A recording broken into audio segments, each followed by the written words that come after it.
All right, everyone, here we are at Soda Lake in Carrizo Plain National Monument. And that is an alkali lake. It has no outlet, but typically dries up. But this is a very wet year. It's full of sodium sulfate and carbonate salts, and it's sort of a refuge for aquatic birds. And that's the Soda Lake Road going way out there. So we're going to go out there and explore that and check that out. You can see the kind of display of wildflowers that exists here in April. And there's also a walkway along the lake over there. Beautiful area, nice and quiet. Soda Lake is the largest brackish lake in the United States. That would mean it's larger than Mono Lake. I'm not sure if it dries up, maybe it doesn't. In the southern part of the monument, the road turns to dirt. It's dirt for a while before it turns around. We're heading south on the Soda Road, and we're gonna swing back around and do northbound on the Elkhorn Rd. So those are the two roads that go through the Carrizo Plains National Monument. This is an international PD-35 tractor. This is the Travers Ranch in the Carrizo Plains National Monument. And off in the distance you can see all the hills and the wildflowers and whatnot. Beautiful green hills and various other pieces of abandoned farm equipment. As you head south on Soda Lake Road, the road does turn to dirt and you will pass the visitor center, the Painted Rock area, and the campground. And after that you'll pass the Travers Abandoned Ranch. Now this area used to be a ranching area way back in the day, and they relied entirely on rainfall. Depending on how good the rainfall was, that determined how well they did. So eventually it just became too iffy, and the land was then sold to the BLM.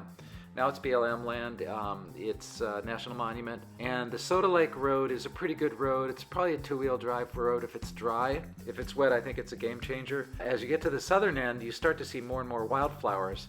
And this is where you can turn left and catch the Elkhorn Rd on the other side of the valley back up north.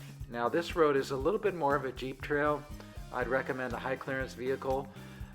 It was dry when I was there, and we did run into one Honda Civic, and he had ripped off some undercarriage, and I wouldn't recommend that. So I think a high clearance vehicle all-wheel drive would be recommended. But as you get up high, the road's a little rough, but you get these incredible views going over a mountain, and there's tons of wildflowers. It's just awesome. I went through out there on my Sprinter, and it was just quite amazing.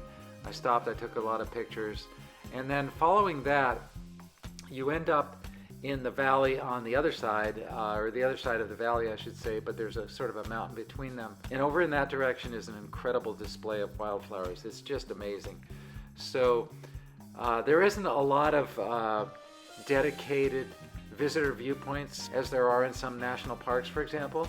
So you're kind of on your own. You just go out there and check it out for yourself, and it's pretty incredible. I would say it's probably best to visit there during wildflower bloom season, which is usually going to be April.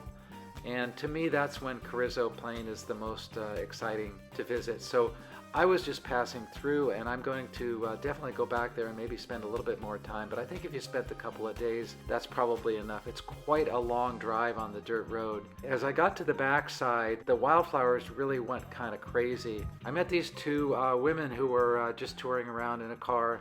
They'd rented an SUV, and they were having a great time. And they were there for the same reason, just to enjoy the wildflowers. It's a little sketchy. People were a little bit lost. We were looking at maps to try to figure out how we're going to get out of there. We were helping the guy with the Civic to try to figure out how the safest way for him to get out without doing further damage to his car. It was just an incredible time out there, and I really can't recommend it enough, and I know that I'm going to be back. I was a little surprised about how amazing it was. Now this is 2023, and the wildflower bloom I think has been exceptional. It's a lot of yellow, but it's just so remote and so quiet and so peaceful and so beautiful. I should also point out that there's a lot of side roads that I did not explore that go off the main road, and I'll certainly try to do more of that next time I come. Thanks everyone for coming along for this Carrizo Plains National Monument tour. Excuse my voice, I'm a little hoarse right now. But anyway, that was pretty amazing.